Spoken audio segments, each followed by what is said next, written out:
You're listening to The Globalist, first broadcast on the 19th of August 2026 on Monocle Radio. The Globalist in association with UBS.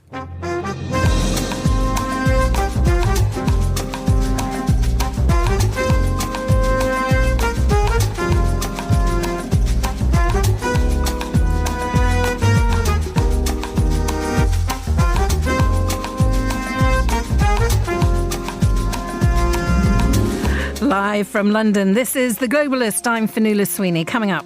The more constructive relationships we build, the more options we have, and the less likely we are to be forced into choices based on the interest of others. The Thai Prime Minister visits Australia and lays out his vision for stability in an unpredictable regional and global landscape. The use of drones in Ukraine has changed the landscape of the conflict there. How has technology influenced or even blurred the front lines? And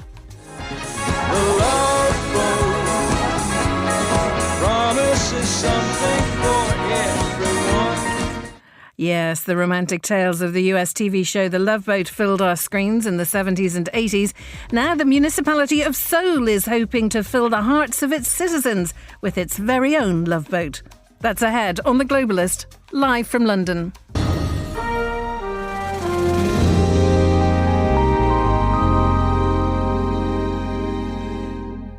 And first, here's a look at what else is happening in the news.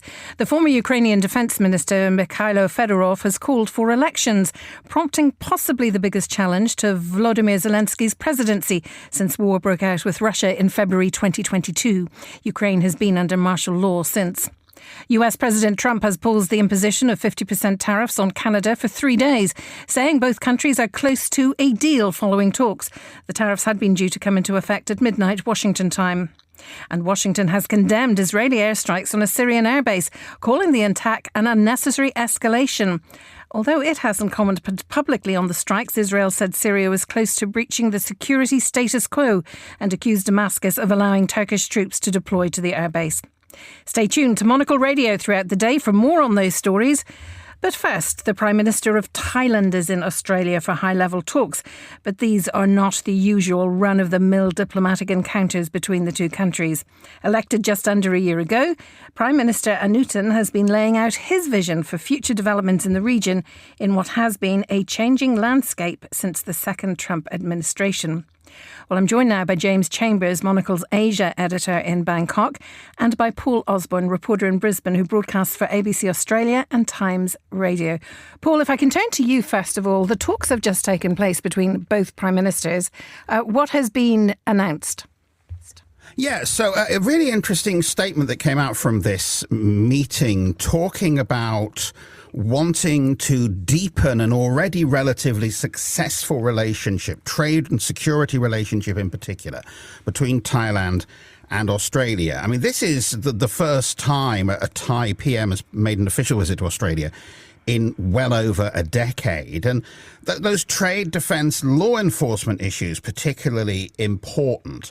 There is scope certainly to expand economic cooperation between the two. Trade between Thailand and Australia has already gone up in the first half of this year by around 40%. Thailand is Australia's fourth largest trading partner in Southeast Asia, though that is dwarfed by the scale of Thailand's economic ties to China. So that the joint statement that followed the meeting between the two leaders talks about a commitment to supply chains, to reducing vulnerabilities, and these are common diplomatic euphemisms in talks between leaders in this region for trying to diversify away from an over-reliance on China. It talks about the link between economic resilience and national security. Again, that's a fairly standard way of saying we don't want this nation to be dominated by China without explicitly saying that. And indeed, the word China doesn't appear once in the joint statement that accompanied the talks.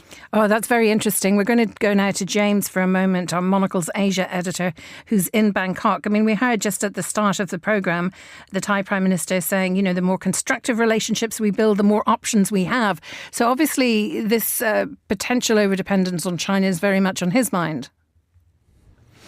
Yes, that's right. I mean, the pictures of the Prime Minister in Australia show him very happy. I mean, he's having a bit of a dreadful time on the domestic front at home, so I'm sure he'll be very happy to be away.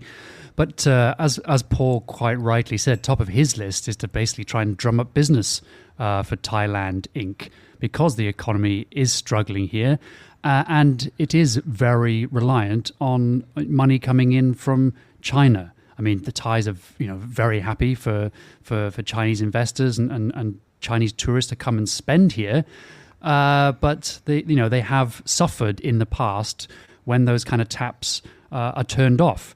And so the word that Prime Minister Anutin is using is economic resilience, and that is about looking for other markets for Thailand to do business in and to invest in Thailand. And it's worth remembering that Australia, even though it's got a relatively small population, is a massive economy in these parts. I mean, it's only behind China, Japan, and India in terms of the size. So, for the Thais, it should be a place where they can do business. And the Prime Minister, James, elected just under a year ago. How much of this decision to want to build more constructive relationships for greater options for Thailand is a departure from previous Prime Ministers?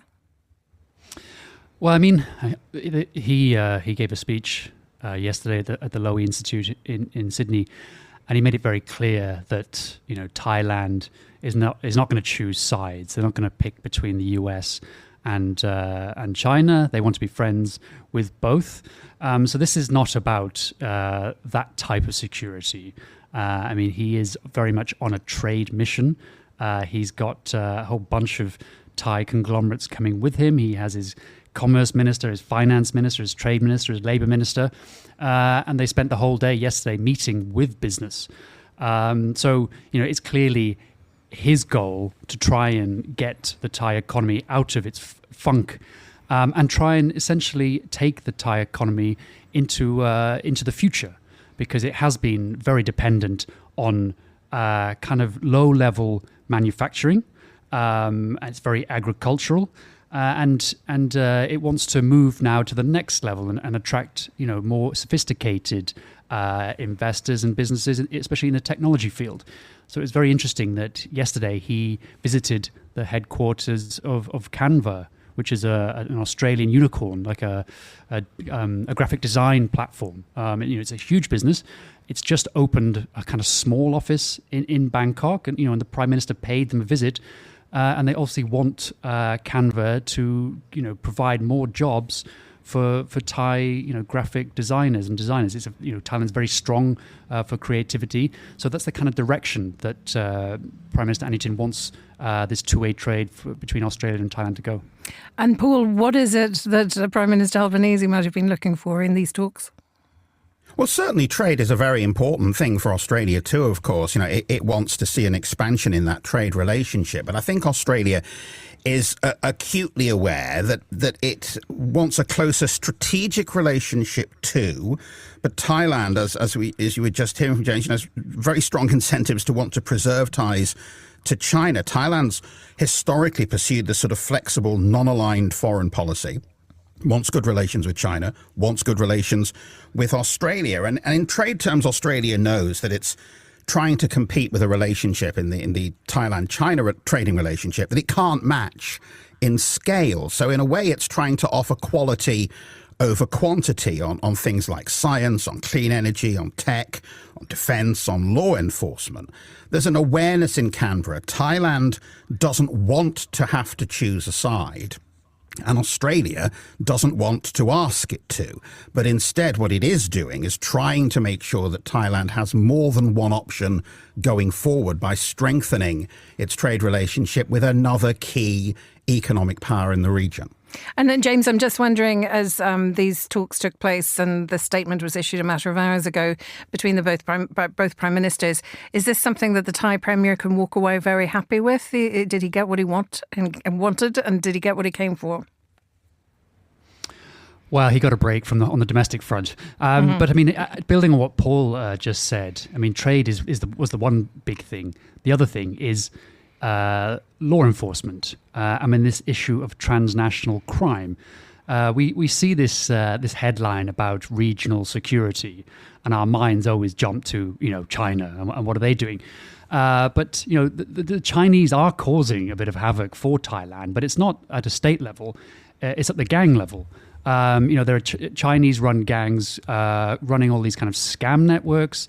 The Golden Triangle in the north of Thailand is booming again as a production hub for heroin, and most of that heroin is making its way into Australia.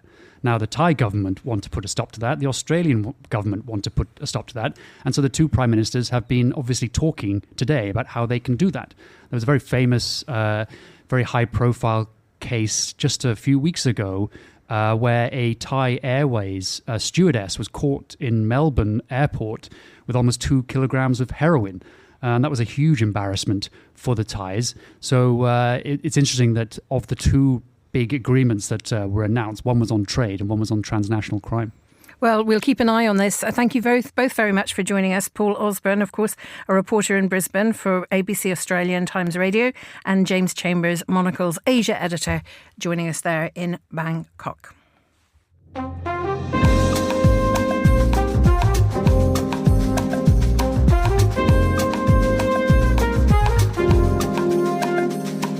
It's 11 minutes past 9 in Kiev and 7:11 here in London. Ukrainian forces launched one of their biggest drone attacks on Russia since Moscow's invasion over 4 years ago, firing almost 800 drones. And Russia has also increased its use of long-range drones. Last month, Moscow fired 376 missiles, compared with just 288 in March and 192 a year ago. Well, the use of drones has become commonplace. But what does the increased usage mean for the overall trajectory of the war? Where and what is the conflict's new front line? Well, I'm joined now by Francis Farrell, senior reporter at the Kiev Independent, joining me from Western Ukraine. Francis, perhaps give us a look of what the situation is like in Western Ukraine where you are today. Well, I'm actually on holiday at the moment, so Western Ukraine is a part of the country which is safer than Kiev. It's a nice break from Kiev, where we've had more and more ballistic missile attacks every 5-6 days, usually at least once a week, which Ukraine, of course, now can't really shoot down. But not only that, we've seen more and more drones of a new type, the same Russian Shahed-style drones, but now with jet engines that makes them even more difficult to shoot down. And so it's just another example of how, there's always a new innovation, a new weapon kind of around the corner, coming from both sides, to be honest. And increasingly, as you mentioned, this war of long-range strikes is getting more and more prominent. And the long-range strikes, I mean, you're in Western Ukraine, it's relatively quiet there, but is there any sense at all or fear that the conflict could extend with these longer-range drones and missiles? Well, Zelensky has said, I think just a month ago in an interview, that now the war of the sky, the war of long-range strikes, is increasingly important in the overall picture of the war. Of course, the front line hasn't gone anywhere. There's still very brutal fighting happening in the country's east, and it's very good for Ukraine that the Russian advances on the ground have been a lot slower than they were a year ago. But, the war of long-range strikes, it's not new. Russia started the full-scale invasion with long-range strikes, and over the past year or so, Ukraine has really upped its own capabilities and now is able to launch hundreds of drones at Moscow, which is something that we never imagined was possible. They're hitting oil refineries almost every day.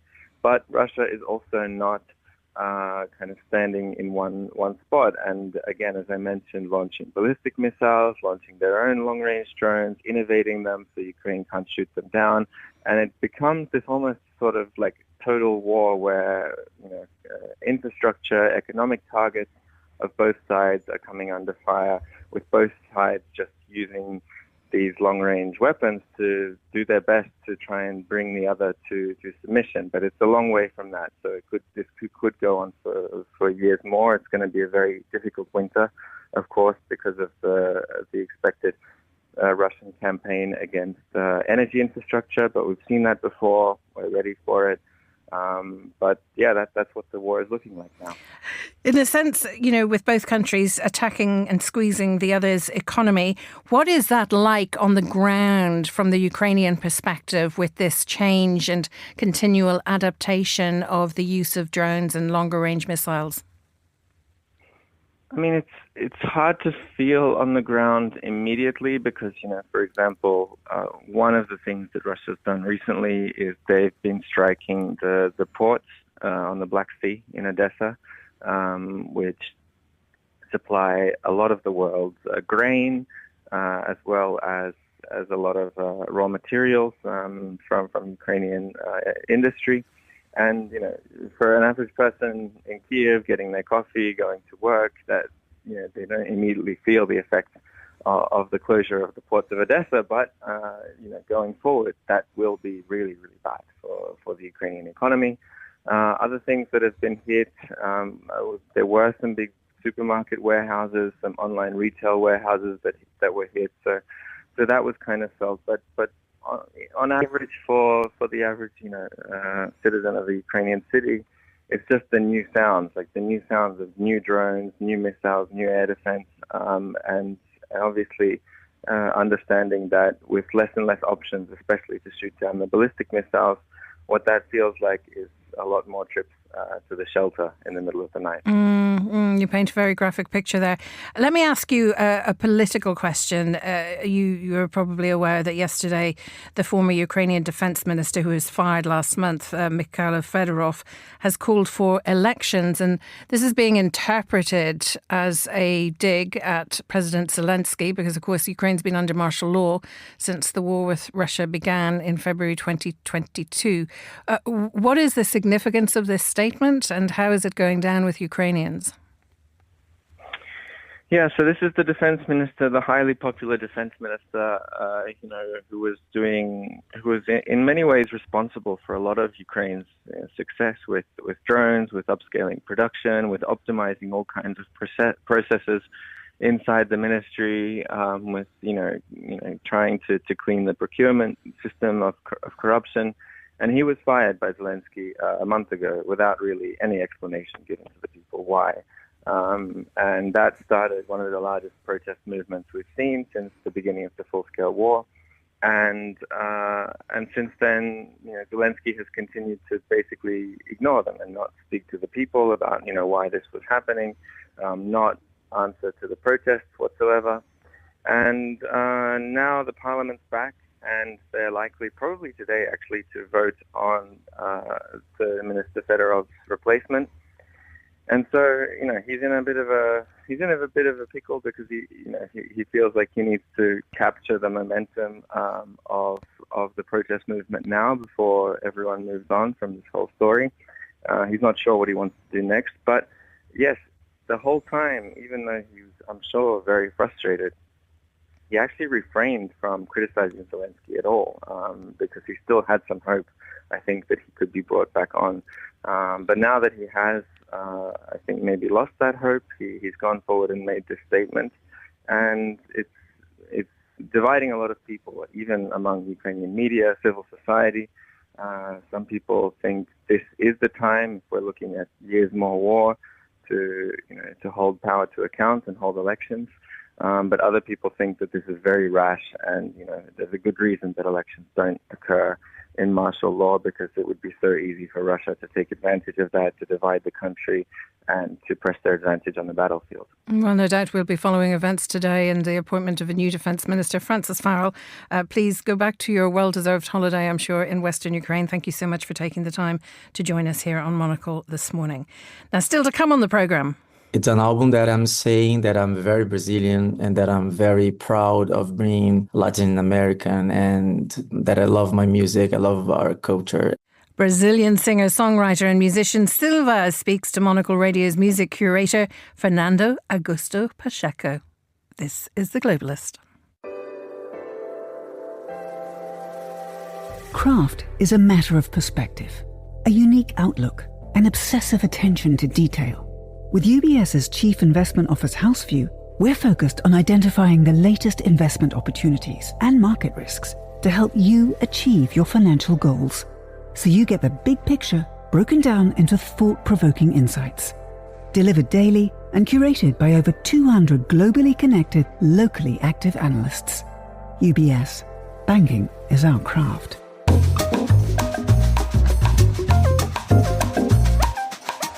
This is The Globalist. Let's continue now with today's newspapers. And joining us in studio is Zoe Grunewald, Westminster editor at The Lead. Zoe, what do you have for us this morning? First story on my list is obviously this story about Donald Trump and the US sanctioning the International Criminal Court President Tomoko Akane of Japan. This was announced by the Secretary of State Marco Rubio, who called the court a corrupt and fatally politicised supranational court that has maliciously abused its authority and exceeded its mandate, making very clear how he feels about that particular institution. He's vowed to systematically dismantle the ICC until it is incapable of threatening American sovereignty. This sanction basically means that the president will not be able to interact with the US economy and won't be able to enter the US. The legal basis for this is an executive order that Trump signed in February last year, which was triggered after the ICC produced its arrest warrants against Benjamin Netanyahu and Yoav Gallant over Gaza.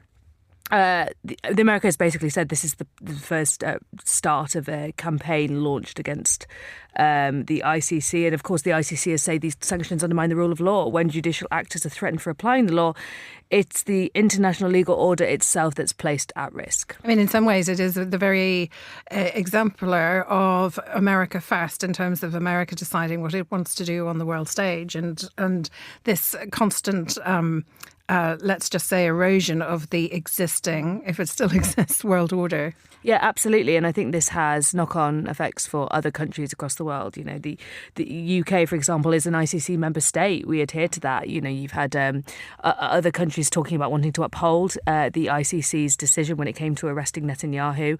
The UK has kind of hedged slightly because we are in a difficult diplomatic position with Israel and the US. But I think this particular, what will be seen as many as an attack on the ICC and the supremacy of the ICC will be very hard to stomach. And I think this will be a big kind of foreign policy legal test for Andy Burnham as the UK Prime Minister, who has already, as we know, announced that he has put out an announcement that he, condemns many of the actions that Israel's taken in Gaza and wants to be a lot stronger on this than his predecessor. So, I mean, where would be the next step for the ICC in terms of defending itself against these moves? Yeah, it's a good question. I guess a lot of it is based on what comes next, but it'll be shoring up support from, I'm sure, its signatories. And there already is a separate legal challenge from people like Human Rights Watch, the Centre for Constitutional Rights, the Open Society Institute, trying to challenge the sanctions of the regime itself. So I suspect the ICC will remain strong and hope that not only its signatories but other bodies that care about human rights and international order will take up its mantle. Well, let's have a look at another story now concerning Meta this time. Meta has been accused of deliberately preying on youngsters and hiding the truth about the impact of social media on children's mental health. And this is, of course, a massive court case happening. Yeah, so this is kind of being framed as big tech's big tobacco moment. There is this particular kind of law in place, this section 230, section 230, that's essentially shielded tech platforms from any kind of real liability when it comes to the health of its users. But we do know that there's a coalition of 29 US states who are suing Meta over claims that Facebook and Instagram have deliberately designed their platforms to be addictive and harmful, particularly to young users' mental health. It's been led by California, Colorado, New Jersey and Kentucky. There's an 8-person advisory jury. The lawsuit targets specific design features of these platforms, so things like infinite scroll, autoplay, doom scroll, the doom scroll, all of this stuff. And of course, the financial stakes, if they're found liable, are extraordinary. Meta says penalties could reach as high as $1.4 trillion. And not just that, if this was found to be the case, you can imagine many other prosecutors coming forward with similar accusations against other platforms. Snap, TikTok, YouTube, they would all be watching this very, very carefully to see if there's any kind of liability that they might too face in the future. I mean, older people, never mind children. Obviously, children's developmental brain health is extremely crucial at that stage. But older people as well are very, we all occasionally have to take a detox and hope the phone battery dies. Absolutely. I think this is something that's missing a little bit from the conversation, because actually we do know that things like radicalisation, extremism are also things that impact older generations, particularly on platforms like Facebook and X. And we talk a lot about young people's mental health because, of course, young people have less kind of culpability, liability until they're older. But actually, you're right. The addictiveness of these design features don't just get less addictive when you turn 18. And, from personal experience, I struggle to get my parents off their mobile phones sometimes when we're having dinner, which used to be something that was, particularly aimed at my generation. Very ab-fab of you. Yeah, indeed. Mum and Dad, get off the phone, please. And let's move on to the next story now that we were talking about. Again, this is actually affecting children as well, but there's been a remarkable discovery about the health of children's lungs when they have been damaged and how they can recover so quickly. Yeah, so this is a landmark study. It's been called the CHILL study, which means Children's Health in London and Luton. And it's been led by several leading universities here in the UK. So Queen Mary University, Imperial College London, Oxford, Cambridge, Edinburgh and USC. And it's a study that was published in The Lancet. Essentially what they did was track about 3,400 children between the ages of 6 to 9 across 84 primary schools. Before the ultra-low emission zone was launched in April 2019, Luton is used as the control site, which has similar traffic pollution but no clean air zone. And then they essentially measured the lung capacity of children in these school visits between 2018 to 2022. So before ULEZ, London children's lungs were significantly smaller than Luton peers. Wow. After 5 years, London's children's lung size and health accelerated and being comparable with Luton, which just was described by researchers as a genuine catch-up, not just a slowdown and decline. Now, we should caveat, of course, other things have happened in that time, particularly lower traffic as a result of COVID. So we have to have that as a kind of control variable. But ultimately, this is very, very encouraging. We can see a reversal of the health impacts of air pollution on children's lungs when there are these implementations of ultra-low emission zones. But of course, emission zones operate in specific areas. And so while this is really good news, there are other areas, of course, that might be adjacent to London that don't have those low emission zones where cars can be as old as you like if you're driving, say, a taxi, for example, where compared to London's very strict legislation. Yeah, exactly. And are you increasing the flow of that kind of traffic to these areas? But I think what is really encouraging about this is several UK cities are already considering their own clean air zones. And there has been this really strong organised motorist opposition here, which is essentially, you're kind of clamping down on people's ability to drive cars. There's a cost of living argument here. But when you have these really strong health outcomes, I think it kind of undercuts that slightly and puts more pressure on places like Birmingham, Bristol and Bradford to hold firm on their own. Right. Final story about pronunciation. We all have our own particular quirks on pronunciation, usually based on our native language or the language that we're so used to, we've grown up with. But let's tell us more about this. Yeah, so there's been a survey of Britain's most mangled words. That's what they're calling it. So words that you or I might mispronounce, and I'm going to show myself now if I get these wrong. So we have acai, as in an acai bowl, often pronounced as acai. We've got segue, which is often pronounced apparently as seeg or seg. Seg. Yeah. Yep, I've heard and that. Charcuterie, which is often said with a hard C instead of charcuterie. Shocking. I know. I can't believe that. Also quinoa. Apparently people often say quinoa. Gnocchi. Quinoa. I've heard even quinoa. Gnocchi, Worcestershire, chipotle, gyro. I think I'm saying that right. Gyro. I don't know how to say that one. Phenomenon, hyperbole and kernel. I think I probably got 90% of those words pronounced correctly. And what's happening is that people are beginning to speak up more and say, actually, you're not pronouncing this properly. Correctly. So that's right. So a lot of people said they didn't want to embarrass people or seem rude by correcting others, but actually more and more people are doing it. And what I found really interesting here is that 53% of Gen Z said a person's pronunciation affects what they think of them versus just 24% of boomers. Now, as a journalist, I get a lot of people emailing me saying you mispronounced something wrong on the air. I've always naturally assumed it was boomers, but maybe I'm wrong. Maybe Gen Z care more about pronunciation. Well, and all you have to do now is Google it if you want an AI pronunciation. We'll leave it there. Zoe Grewal, thank you so much indeed for joining us this morning on The Globalist on Monocle Radio.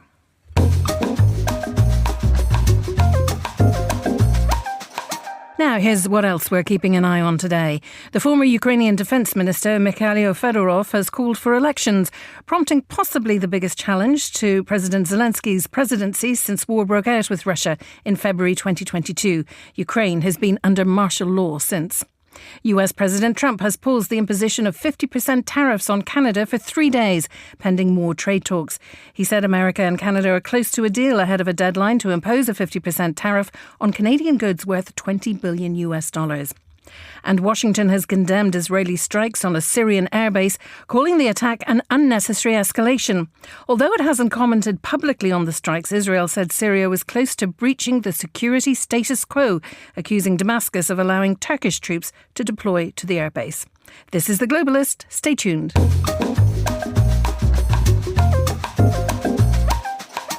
It is 8:30 in Paris, 7:30 here in London. Now, the name Sophie Adano, pronunciation notwithstanding, is resonating throughout France following her spacewalk outside the International Space Station. She is the first French woman to do so and only the second European woman. Well, France has always had a love affair with space. So what does this milestone mean, not only for the country, but for the next generation of astronauts? And for those of us who may have to live with the fact that we may never become astronauts, no matter how inspiring Sophie is. Well, I'm joined now by Tira Schubert, Fellow of the Royal Astronomical Society and Ambassador for the Science Museum. So for the uninitiated, tell us what took place. Well, yesterday up on the International Space Station, Sophie Adano, with an American astronaut, Anna Menin, did a 6.5-hour spacewalk because this International Space Station's a big place. It's as big as long as a football field and as large as a 6-bedroom house. And so you need to do a bit of maintenance and housework. And this was replacing an antenna that gives the communications between the space station and Houston. 6.5 hours is quite some time to be out there. Obviously, you don't go out on your own, but what kind of preparation goes into taking not just a walk of this magnitude, but obviously work as well? Well, the astronauts train extensively on Earth now. These spacesuits are really bulky and they contain life support systems. So they practice for years before in swimming pools because that's the closest that we can create microgravity on Earth. And then they go out there and it takes them a very long time, more than an hour to suit up. They have to go through an airlock, just like in the films that everyone's seen. And then they have to get out there and move very carefully along, always staying tethered to the side of the space station. And then it's dangerous out there because there's things flying around, other bits of space debris. And if they get hit by those, it's not good news. Then the process in reverse. But Sophie is a fantastic astronaut. She has a tremendously experienced pilot, and she's a colonel in the French Air Force. And she's also incredibly popular for her videos that she has been producing and exercises and things to do in space that have been followed avidly. She is, and if anyone wants to have a wonderful few minutes of enjoyment, watch her doing yoga in space.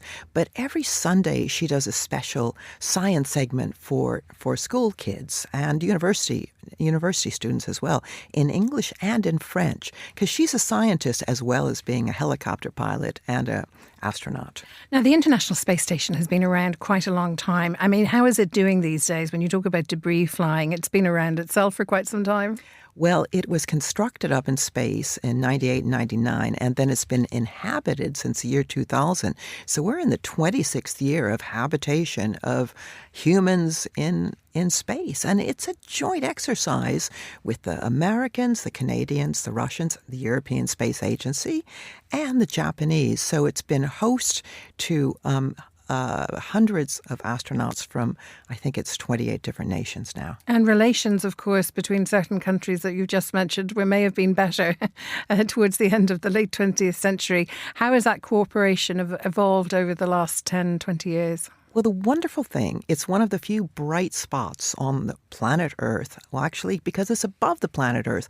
Because the Russians, everybody has to speak Russian and English fluently before they can go up on the International Space Station. And they all work very carefully together. And in fact, to this day, there's Russians training in Texas and Florida. There's Americans and Europeans training in Russia. And they call themselves Earthlings when they get up there. They say we can't see borders from space. And tell us about the cooperation between them on projects and how are they assigned? Well, every different country will have different experiments. At the moment, there's about 200 different bits of science happening up on the International Space Station. And over the years, there's been remarkable things. A fantastic water recycler and cooler that supplies all of their liquid because they recycle 96% of all liquid up in the space station. And it's been used in Africa. There's been a lot of DNA sequencing and experiments and really successful ones about cancer treatment and manufacturing as well. And in terms of the longevity of the International Space Station, what goes into making that decision? Presumably it's a collective decision by all the countries involved. And what is the expectation for the International Space Station in the next 10, 20 years? Well, sadly, it's rather like the cars that you and I drive. There is a lifespan because it is bits of metal after all, and it's coming to an end. And they're going to start to power it down and then deorbit it from 2030. It was only supposed to have a lifespan of 25 years, and it's being stretched to 2030. The question is what follows. Will they be able to extend it? Is one question, maybe by a year or two or three. And then what follows it? Because it is a unique bit of international cooperation, and it's been done some remarkable science for all of us here on Earth. No, it's really extraordinary considering what's happening on planet Earth. And let's go back to Sophie for a moment. This is a huge day for France and was a huge moment for Sophie, obviously. What is it possible to quantify the inspiration that she provided yesterday for school children, particularly schoolgirls across France? I would bet you anything that many of those girls and boys that have been watching her are going to go into space. And France is a big space nation. She is the 11th French astronaut to fly in space. And it's because back in the 19th century, you had that fantastic author, Jules Verne, who wrote some of the most inspirational science fiction about going to the moon. So she's continuing in that grand French tradition. And more recently, we've had President Macron also invest quite a bit in the space industry in France. I mean, apart from obviously the kudos and the, I suppose, notoriety of being highly involved and committed to space, what is France looking for in its place in the space world? Well, France is one of the big space nations in the world already. They have a tremendous amount of space industries, as the UK does, which is never really shouted about very much. So France and Germany and the UK and Italy are the big space nations in Europe. So they're going to continue that grand tradition and hopefully send more French astronauts before the end of the International Space Station. Provided those kids learn their Russian and their English. Tira Schubert, wonderful to talk to you. Thank you so much for enlightening us there on the International Space Station. That is Tira, is of course with the Royal Astronomical Society. You're with Monocle Radio.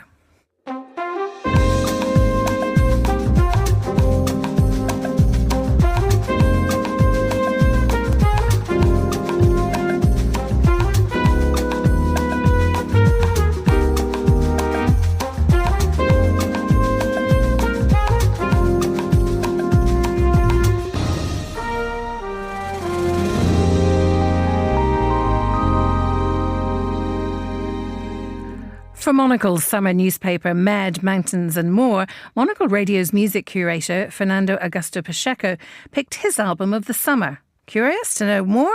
Well, it is by Brazilian singer Silva, and it's called Holiday.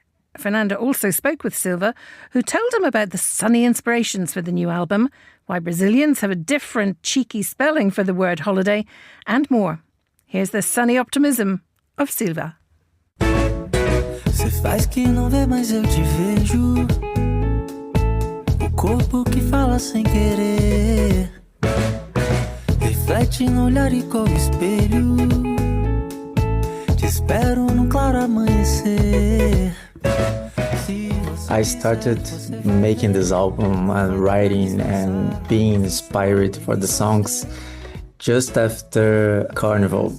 So Carnival last year was amazing. I had a lot of nice gigs, nice concerts, and I played in Recife, and It was huge. I've never played in that stage before. It was a great experience. And then I came home after all of that. I grabbed my guitar. It was summer for us, very warm, but also the most beautiful days and very sunny days.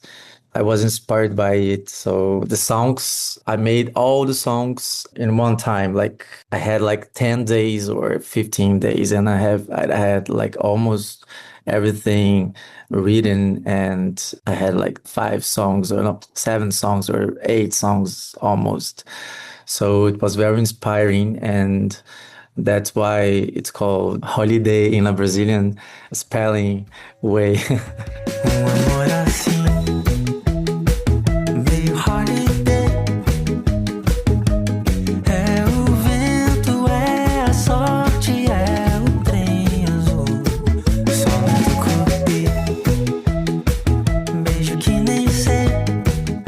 And explain to us why the Brazilian spelling, because there is a Brazilian film as well that is very famous, which is Bye Bye Brazil. So I love the fact that it's on the Brazilian spelling, which is ROLIDEI.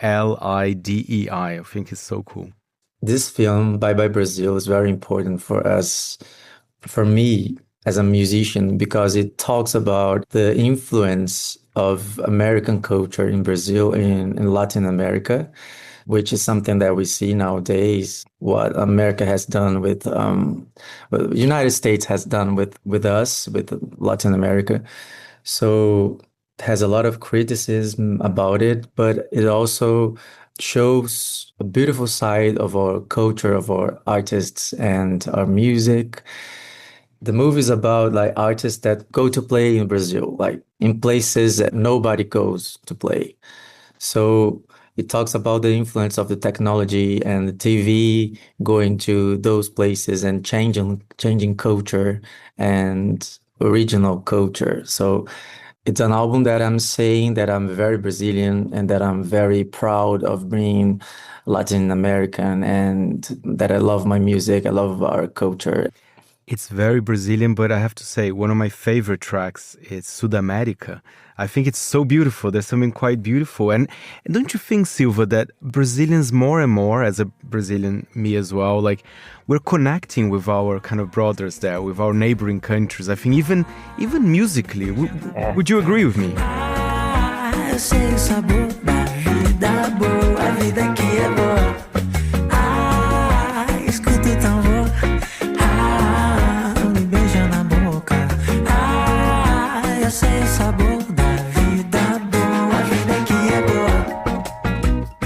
Yes, I do. Even with the Spanish, right? Because we're the only country in the that doesn't speak Spanish. So I'm trying to get better with my Spanish, actually. But I love our music, like Latin music, which I didn't see myself as a Latin American person a few years ago, because we are kind of isolated in this continent. So nowadays, it's so beautiful that we see ourselves as Latin people, and we are proud of being Latin. And I've mixed a little bit of samba with another Central American genres, and I made some stuff that I didn't used to do before.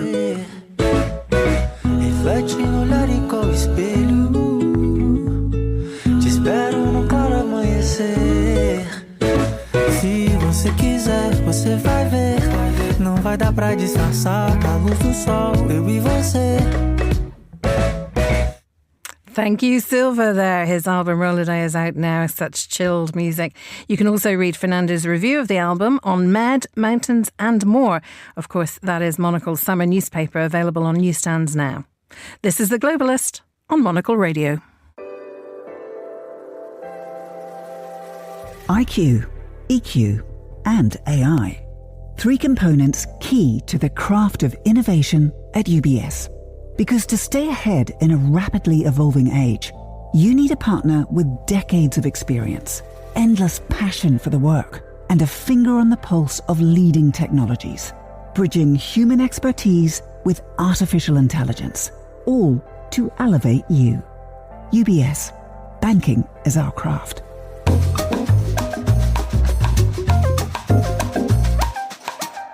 Well, it's time now to hear what's new in the world of aviation with Flight Global's Head of Strategic Content, Murdo Morrison. Murdo, hello to you. I'm always fascinated by what you have to say because I find myself learning about aspects of airline innovation that I had no idea even existed as I sit on a plane and often notice these innovations just passing me by. And I'm particularly interested in American Airlines and a decision reversal that they have made that's going to affect their passengers flying around. Yes, indeed. American Airlines was a bit of an outlier with against its competitors, Delta and United, in that it hasn't installed seat back screens. So you can watch stuff while you're flying on its domestic flights. It has them on its international, its long-haul flights, but not on its domestic flights. And its reason was that, was largely weight saving because these screens are very, very heavy.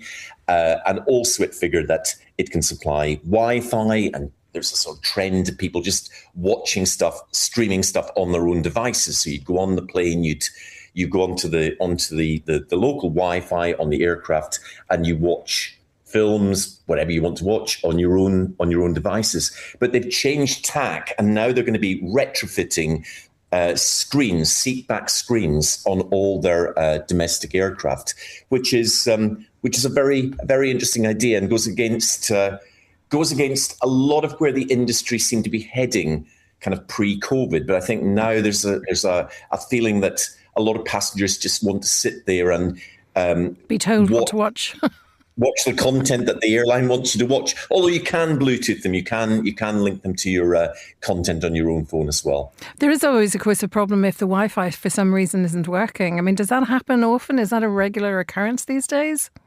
It's getting a lot better, and I think that was one of the problems. Yes, when you go on a long haul flight and you've got the in-flight entertainment on the back of the seat, and generally these days that's pretty reliable.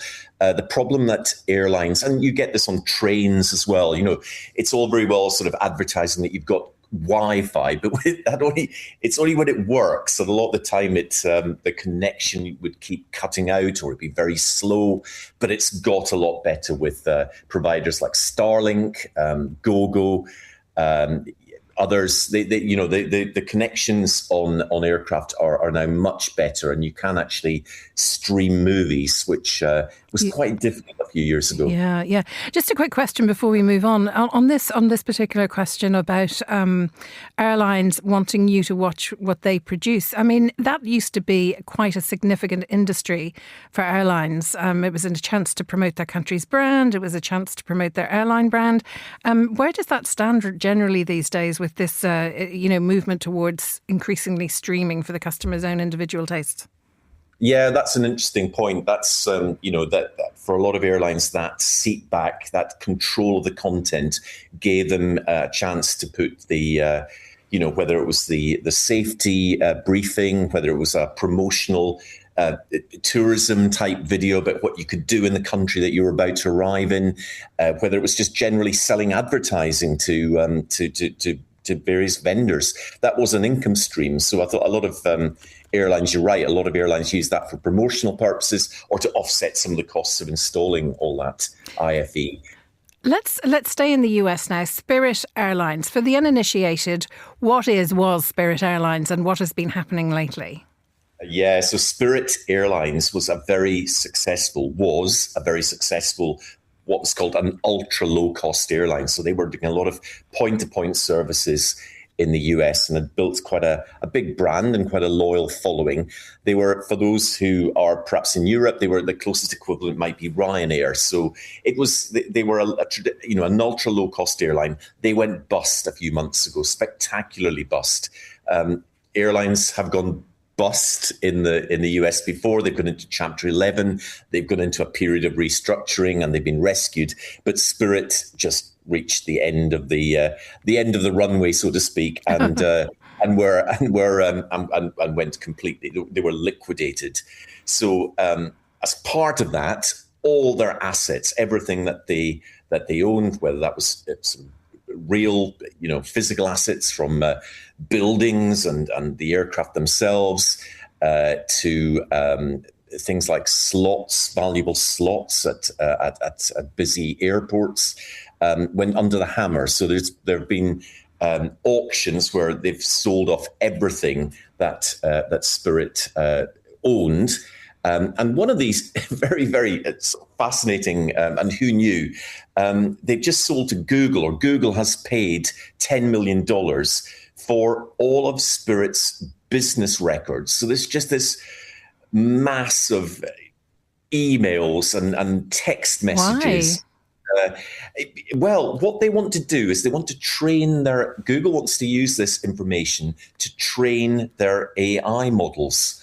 Now, they've assured everyone that all personal data will be scrubbed by a third party. So there will be no records of, the fact that heading for an early lunch or heading for an early lunch or whatever it is. So all the personal data, whether it's employees or passengers or suppliers, have been will be erased. But they just want this data, which is it's Teams chats, it's pilot rota data, it's details about hotels for employees, fuel receipts, everything just going into this big pot, and it's been bought by Google, who were actually in a competition to buy this. So they were the successful bidder. So I'm not an expert on how AI models are trained, but apparently this is valuable data and something that Google was prepared to pay $10 million for. Wow, that is so interesting. I wonder who would have, I mean, obviously greater minds than some of us around this table would have thought that this would be such an interesting way to train up AI and to advance the Google project. Final question about Qantas. I mean, they were really famous for introducing, it's no longer in operation at the moment, the Perth to London long haul, but now they have something that is like just as super exciting about to come on stream. They do. It's been called Project Sunrise. It's been talked about since before the pandemic. What they want to do is get rid of what they call the tyranny of distance. So they are introducing direct flights from London to Sydney and Melbourne, and then also from New York to these two cities as well. It's a long flight. It's something like 21, 22 hours. A long time to spend on a plane. If you think the longest flights at the moment are probably around 16, 17 hours. If you fly from London, normally if you go to Australia at the moment from London, you stop off in Singapore. So that's a sort of 14-hour flight and then a 6-hour flight added onto that. Qantas want to do that directly. And to do that, they're using a specially adapted Airbus A350-1000. It's got an additional 20,000 litre fuel tank that's installed in the aircraft to give it that necessary extra fuel. And Qantas, of course, have been doing all sorts of touches to the cabin to make it more, more comfortable for passengers who are going to be on that aircraft for just that little bit longer than the longest long-haul flights at the moment. So these services are due to begin around October next year. Airbus is currently testing the aircraft. They've just flown it on a flight of close to 24 hours over the Pacific, which is not the route that the Qantas flights will actually do, but they just wanted to test the endurance of the aircraft. And they are doing that at the moment and will continue to do it. So very exciting times. These will not be cheap flights. Qantas will be pricing these as a premium. So if you're looking for a cheap way of getting from London to Australia, these flights will probably not be it. You'd be better still to do your stopover in Hong Kong, Singapore, wherever it is. And you're certainly going to want that seat back screen working. Thank you so much, Murdo Morrison, for joining us, Head of Strategic Content at Flight Global.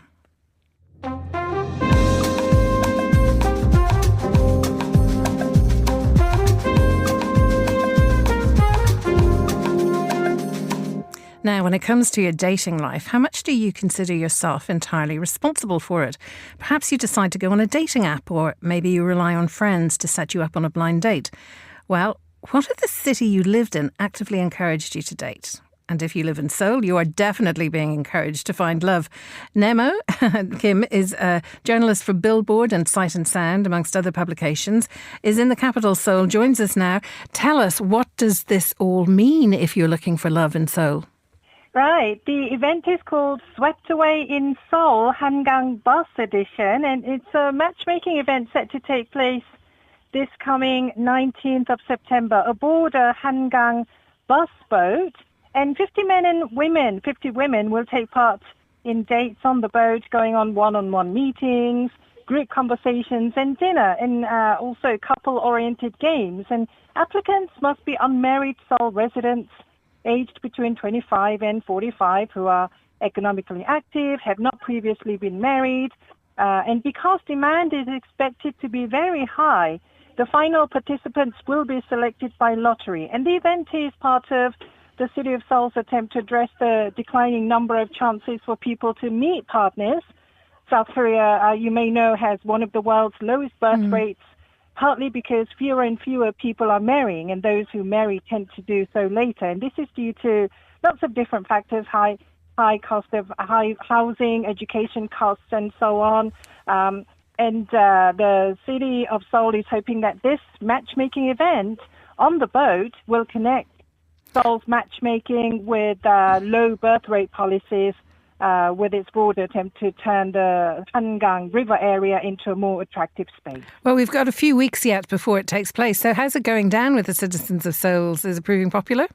Yes, it's garnering a lot of publicity. Many people are interested. You may have seen on Netflix various matchmaking programs. We have several matchmaking-themed reality programs, and although this particular event won't be televised, many people are very interested in finding partners. But many are also saying that it is becoming increasingly more and more difficult to get chances to find one. So this particular event is garnering a lot of publicity here, and the City of Seoul is expecting thousands of applicants to try and be part of this event. And presumably publicity during the event and afterwards, expecting a couple to get married, the optimism surrounding that. And if the event isn't being televised, Nemo, how will there be publicity? How will the event itself be covered? Well, there have been previous matchmaking events organised by the City of Seoul, but this one is going to be a little bit more special because it's going to be on one of the Hangang bus boats. And the bus boat is Seoul's public ferry service, and it is one of the city's most visible parts of the Great Han River project. So the City of Seoul is basically trying to do several things at once with this event.